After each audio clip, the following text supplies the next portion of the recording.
देखिए, महाकुंभ जब लगा था और भारतीय जनता पार्टी के नेता बयान दे रहे थे कि महाकुंभ में राहुल गांधी जी नहीं आ रहे, सोनिया गांधी जी नहीं आ रही, प्रियंका गांधी जी नहीं आ रही, राजनीति तभी शुरू हो गई थी। ठीक वैसे ही जैसे राम मंदिर वाले मुद्दे को लेकर के ये कह रहे थे क्यों नहीं आ रहे, तो इनको पता होना चाहिए कि पिछली बार भी जब महाकुंभ लगा था तब भी सारे कांग्रेस के नेता गए थे, प्रियंका गांधी जी भी गई थी और इस बार भी वो लोग जाने वाले हैं। नवभारत टाइम्स की रिपोर्ट है, उसमें खबर छपी हुई है, इनको इस बात की जानकारी होनी चाहिए। और महाकुंभ में लोग जा रहे हैं क्योंकि वहां पर लोगों की आस्था है, स्नान कर रहे हैं और आपने देखा करोड़ों श्रद्धालु वहां पर जा रहे हैं। लेकिन वहां चल क्या रहा है? वहां धर्म के नाम पर लोगों को लूटा जा रहा है, धर्म के नाम पर लोगों को मारा पीटा जा रहा है और ये कुछ ठेकेदार जो भारतीय जनता पार्टी में है ये लोगों को भगा रहे हैं। जो खुद रोजगार नहीं दे सकता वो वहां बैठी मोनालिसा नाम की लड़की, जो इतनी सुंदर लड़की है और वो इतने अच्छे तरीके से वहां पर अपना रोजगार जो है कमाने के लिए, पैसे कमाने के लिए गई थी, उस लड़की को किस तरीके से भगाया गया वहां से। योगी सरकार और मोदी सरकार को इस पर शर्म आनी चाहिए जब वो खुद रोजगार नहीं दे पाते और अगर कोई रोजगार धन कमाने के लिए कहीं जाता है तो वहां से उसको भगा दिया जाता है। तो रेडी पटरी वालों की इन्होंने कितनी इज्जत की है सबको पता है। को लेकर तो तकलीफ, दर्द क्यों है? देखिए, तकलीफ इसलिए क्योंकि एक बेटी, देश की बेटी खुद पैसे कमाने के लिए जा रही थी, अपने मेहनत के पैसे कमा रही थी और खा रही थी, लेकिन इससे भी भारतीय जनता पार्टी के लोगों को तकलीफ थी, उन्हें वहां से हटा दिया गया। और मुझे लगता है कि मोनालिसा मेरी बहन है, इस देश की बहन है, क्योंकि देश की जनता उसे जितना प्यार दिखा रही है सोशल मीडिया पे वो इसलिए है क्योंकि वो ईमानदारी का खा रही थी। कुछ लोग जो 20 रुपए की माला 100 रुपए में अगर उससे खरीद रहे थे तो उससे उसका रोजगार ही बढ़ रहा था, लेकिन इससे भारतीय जनता पार्टी को तकलीफ है, वो लोगों का रोजगार खत्म कर देना चाहती है। इसलिए वो चाहती है कि महाकुंभ के अंदर कोई भी पैसे ना कमाए और भारतीय जनता पार्टी सिर्फ राजनीति करे महाकुंभ के नाम पे कि विपक्ष क्यों नहीं गया। लेकिन महाकुंभ में तो साधुओं का काम है, तो यहाँ सेल करने क्यों गए? अगर साधुओं का काम है तो क्यों देश के श्रद्धालु जा रहे? देश में सब साधु नहीं है लेकिन जा रहे हैं ना, क्योंकि उनकी आस्था है। तो वहां पर लोगों को जरूरत भी होगी और जरूरत की चीजें वहां पर लोग बेच रहे हैं, रोजगार वहां पर मिल रहा है लोगों को। इससे भारतीय जनता पार्टी को क्या तकलीफ है? वो तो कहते हैं ना कि मंदिर बना है, अब रोजगार मिलेगा लोगों को। तो वहां पर महाकुंभ में अगर एक बड़ा कुंभ मेला लगा हुआ है तो उस मेले के अंदर अगर लोग जा रहे हैं और रोजगार पैसे कमा रहे हैं तो मोनालिसा जैसी लड़की से क्या तकलीफ हो सकती है सरकार को? क्या सवाल ये भी आया कि मोनालिसा लोगों से पैसे ले रही थी, एक्स्ट्रा पैसे ले रही थी। देखिए, एक्स्ट्रा पैसा लोगों की मर्जी है देना, और मैं कह रही हूँ आप देखिए किस मानसिकता के लोग हैं। 20 रुपए की चीज जो खरीद रहे हैं उसे अगर 100 रुपए दे रहे हैं तो उनकी मानसिकता अच्छी भी हो सकती है कि चलिए कोई रोजगार के लिए आया है तो उसको पैसे दे सकते हैं। कुछ लोगों की मानसिकता ये भी हो सकती है कि खूबसूरत लड़की है तो दे दें। तो अलग अलग मानसिकता के लोग हैं, लेकिन उससे रोजगार मिल रहा था, उससे फायदा हो रहा था मोनालिसा को। तो मोनालिसा वहां पर अपने पैसे कमाने के लिए गई थी, जिससे भारतीय जनता पार्टी को तकलीफ है, वो नहीं चाहती। महाकुंभ में मोनालिसा ही एक है और बाबा सब नहीं दिख रहा है क्या? बाबा है, बाबा वहाँ पैसे कमाने नहीं गए, बाबा तो श्रद्धालु जो वहाँ पर आए हैं वो लोग बाबा को पूछते हैं। वहाँ महाकुंभ में वो लोग स्नान करने के लिए गए हैं, जो इतने सालों से कड़ी तपस्या कर रहे हैं वो इस महाकुंभ में स्नान करने के लिए गए हैं, बाबा पैसे कमाने थोड़ी गए हैं। तो मोदी जी तो चाहते हैं कि सिर्फ एक ही बाबा पैसा कमाए, वो है योगी जी जो कि सत्ता की कुर्सी पर बैठे हैं, और दूसरे मोदी जी भी बाबा ही बनते हैं आधे। उनका डंका बज रहा है। मैडम कैसी बात कर रही हैं? कैसा डंका बज रहा है? महाकुंभ में आग लग जाती है और कोई प्रोटेक्शन नहीं है। क्या क्या व्यवस्था थी वहां पर? जिस तरीके से भीषण आग महाकुंभ के अंदर लग गई, कौन है इसके लिए जिम्मेदार? मोदी जी जिम्मेदार है, योगी जी जिम्मेदार है? क्यों वहां पर पूरी प्रोटेक्शन नहीं करी गई? क्यों वहां पर इस तरीके की चीजें हो रही हैं? कहते हैं ना, एक व्यक्ति का नाम शायद पनौती कहा था, कहना सही नहीं होगा, लेकिन मुझे लगता है कि वो व्यक्ति जैसे ही महाकुंभ जाने वाले थे उससे पहले इस तरीके से पूरी भीषण आग फैल गई। मतलब उसमें तो ब्लास्ट हुआ, वो भी योगी मोदी जी जिम्मेदार है? बिल्कुल जिम्मेदार है। सरकार किसकी है? योगी जी अगर कहते हैं कि वो गुंडा राज खत्म कर सकते हैं तो महाकुंभ में क्यों प्रोटेक्शन नहीं दे पाए? क्यों वहां पर आग लग जाती है? क्यों वहां पर एक बेटी को भगाया जाता है लेकिन वहां पर एक भी बयान वहां के सीएम का नहीं आता, वहां के पीएम का नहीं आता देश के? तो ये सबसे बड़ा सवाल है कि बेटी के साथ जो हुआ उसको सही मानते हैं योगी जी, उसको सही मानते हैं मोदी जी? कह रहे हैं मोनालिसा या कुछ बाबा है जो महाकुंभ का खराब कर रहे थे, उसके चमक को, रौनक को खराब कर रहे थे।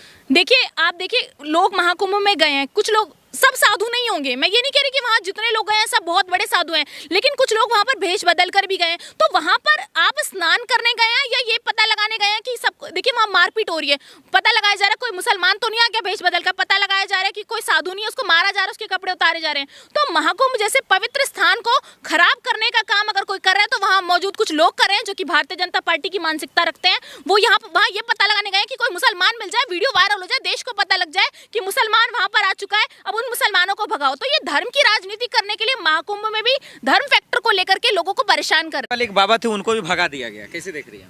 देखिए, ये उन सबको भगा देंगे जो वहाँ रोजगार के लिए गए, उन सबको भगा देंगे जो धर्म के प्रति आस्था रखते हैं। ये सिर्फ उन लोगों को रखेंगे जो धर्म के नाम पर लोगों को ठगने का काम करते हैं। आप देखिए, सड़कों पर या फिर कहीं भी आप जाइए, आपने देखा होगा कई बाबा ऐसे होते हैं जो जिनको नॉलेज नहीं होती, जिन्हें जय श्री राम जो है हनुमान चालीसा का नहीं पता होता, लेकिन वो फिर भी लोगों से मांगते हैं और लोग देते हैं। लोगों की अपनी आस्था है, लोगों ने तो अच्छे मन से दिया ना, तो क्या जरूरत है वहां पर ये पता लगाने की क्यों लोगों को आपस में भड़का रहे हैं। अब आप एक मुसलमान को पकड़ेंगे, उसको मारेंगे पीटेंगे, 10 हिंदू भड़केंगे, आपस में लड़ाई झगड़ा होगा, तो माहौल खराब होगा। 143 साल बाद इतना बड़ा महाकुंभ लग रहा है, मुझे लगता है कि वहां पर लोगों को आस्था का प्रतीक दिखाना चाहिए, लोगों को मिलजुल कर एकजुटता से वहां पर स्नान करना चाहिए और पूरे आस्था दिखानी चाहिए भगवान में। नहीं, लेकिन सवाल ये है कि आईटी वाले बाबा ने गलत क्या किया?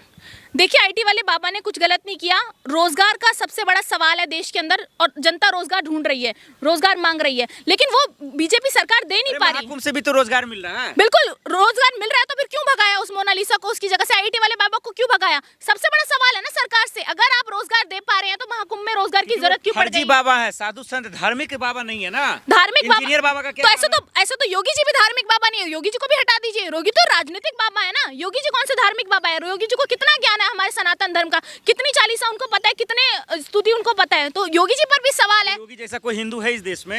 ऐसे हिंदू हैं जो कपड़ों से पहचान लिए जाते हैं, जो लोगों को धर्म के नाम पर लड़ाते हैं, जो मंगलसूत्र मंदिर मस्जिद की बात करते हैं, तो ऐसे योगी जी की जरूरत नहीं है देश को। अगर आप भगवा वस्त्र धारण करते हैं तो उसके कुछ रूल्स एंड रेगुलेशंस हैं जिसको योगी जी खुद भी फॉलो नहीं करते। किसी को क्या पता, आप भगवा पहनकर किसी धर्म को टारगेट करते हैं तो ये भगवा का अपमान है, ये हमारे सनातन धर्म का अपमान है। लेकिन आप जो है महाकुंभ का मजाक बना रही है, लोग वहाँ डुबकी लगाने जा रहे हैं। महाकुंभ का मजाक बना रही हूँ?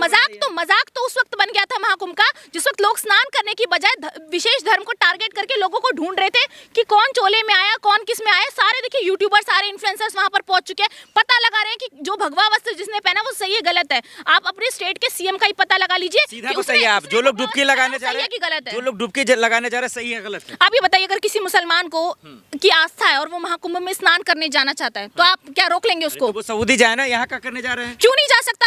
वो भारत का संविधान है, आप किसी भी जगह पे किसी को जाने से रोक नहीं सकते। अगर उसकी आस्था है, वो महाकुंभ में जाना चाहता है, वो स्नान करना चाहता है, तो उसका स्वागत है। अब आप उसमें पकड़ लेंगे कि आप मुसलमान है, मारेंगे पीटेंगे, तो ये कहाँ का न्याय हुआ? तो हमारा कॉन्स्टिट्यूशन, हमारे आर्टिकल्स ये पूरा अधिकार देते हैं कि अगर कोई मुसलमान जाना चाहता है, महाकुंभ में स्नान करना चाहता है, उसकी आस्था है तो आइए, आस्था नहीं है तो मत आइए। तो इसमें क्या जरूरत है वहाँ मारपीट करके माहौल खराब करने की? हिंदू मुस्लिम करने के लिए महाकुंभ का मेला लगा है, हिंदू मुस्लिम करने के लिए, हिंदू मुसलमान की राजनीति करने के लिए महाकुंभ नहीं लगा है। चंद्रशेखर कह रहे डुबकी लगाने वाला पापी है वहाँ। देखिए, चंद्रशेखर जी के बयान का तो वही जाने, लेकिन मैं आपको बता देती हूँ कि डुबकी लगाने जो लोग गए हैं उनकी बहुत ज्यादा आस्था है, क्योंकि इतने करोड़ों की भीड़ है वहां पर, रहने की व्यवस्था नहीं है, कोई व्यवस्था नहीं है वहां पर। किस तरीके से लोग वहां पर धक्के खा रहे हैं, कहाँ रह रहे हैं, कहाँ सो रहे हैं, इसकी कोई व्यवस्था, कानून व्यवस्था पूरी चरमराई हुई है। योगी जी कोई व्यवस्था नहीं कर पाए हैं, पूरी तरीके से फेल है वो महाकुंभ की व्यवस्था। फिर भी लोग जा रहे हैं तो उनकी आस्था है, उन्हें स्नान करने का पूरा अधिकार है। जब मोनालिसा जा रही थी तो रो रही थी, कैसे देखिए रोएगी, इनको बेटियों की आंखों में आंसू देखने का बहुत पुराना एक्सपीरियंस है और ये लोग बेटियों की आंखों में आंसू ही देखते हैं। जब वो बेटी रो रही थी ना, तो इस देश का हर व्यक्ति रो रहा था कि आज अपनी कमाई करने के लिए, अपने पैसे कमाने के लिए अगर आप किसी कुंभ में, किसी मेले में, किसी मंदिर पे जाते हैं तो इस तरीके से आप भगाए जाते हैं, क्योंकि सरकार पूरी तरीके से फेल है, रोजगार देने में सरकार पूरी तरीके से महिला के खिलाफ है। बहुत